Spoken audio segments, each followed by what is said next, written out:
शंका। उपदेश लेने के बाद भगत या भगतमती जिम में कसरत करने के लिए जा सकते हैं या नहीं। पूज्य गुरुदेव भगवान ने बताया कि मानव शरीर की आयु परमात्मा द्वारा गिनकर दी गई श्वासों पर आधारित होती है। अब इन श्वासों का चाहो तो पूर्ण सतगुरु की शरण में आकर सच्चे नाम का मर्यादा में रहकर जाप करते हुए सदुपयोग कर लीजिए, या चाहे अज्ञानता में पहलवानी के चक्कर में जिम आदि में जाकर कठिन व्यायाम करते हुए बर्बाद कर लीजिए। ये आपकी अपनी समझ पर निर्भर करता है। जिम जाकर व्यायाम करने के दो ही कारण हो सकते हैं। प्रथम तो नादानी में हट्टा कट्टा शरीर बनाकर किसी को प्रभावित करने के लिए या शरीर को स्वस्थ रखने के लिए। यदि आप उपदेशी हैं तो ज्ञान आधार कहता है कि इन दोनों ही स्थितियों में आपने जिम जाकर फालतू में शरीर तोड़ने की जरूरत नहीं है, क्योंकि सत्संग सुनकर इस नश्वर शरीर को कसरत करके हट्टा कट्टा या सुंदर सुडोल बनाने की चाहत रखने वाला भगत अभी मंद बुद्धि व्यक्ति की श्रेणी में है।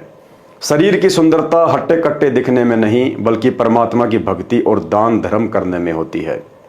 भक्ति मार्ग में आने के बाद ज्ञान को आधार ना बनाकर जिम में घंटों भर कठिन मेहनत करके पसीने बहाकर सुंदर शरीर बनाने की चाहत वाले व्यक्ति को अगले जन्मों में बैल या भैंसा बना दिया जाता है और उससे सारा दिन खेत में हल जुतवाकर हट्टा कट्टा शरीर बनाने वाली इच्छा को पूरा करवाया जाता है।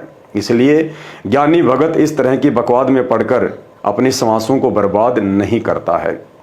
भगत यदि किसानी, मजदूरी या किसी फैक्ट्री में कार्य करता है तो जाहिर सी बात है इन जगहों पर काम करते समय काफ़ी कसरत हो जाती है, उसे अलग से व्यायाम करने की जरूरत नहीं पड़ती है। यदि आप कुछ ऐसा कार्य करते हैं जहां शारीरिक मेहनत ज़्यादा नहीं होती है तो ऐसी स्थिति में चाहे उपदेशी हो या अनुपदेशी, वह व्यक्ति सुबह शाम जब भी समय मिले थोड़ा बहुत हल्का फुल्का व्यायाम कर सकता है तथा व्यायाम करते करते भी परमात्मा का नाम सुमरण करते रहना चाहिए, वरना हजारों अनमोल श्वासें व्यर्थ चली जाएंगी।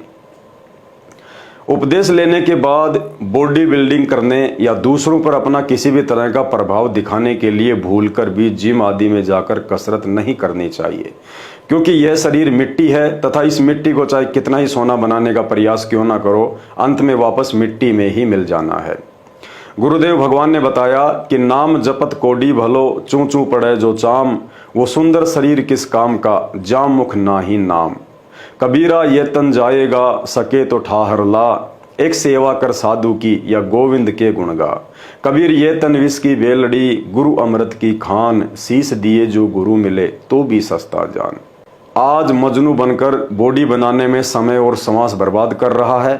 4 दिन बाद किसी दुर्घटना में हाथ पैर टूट गए या शरीर का कोई अंग नष्ट हो गया तो क्या काम आई जिम की कसरत।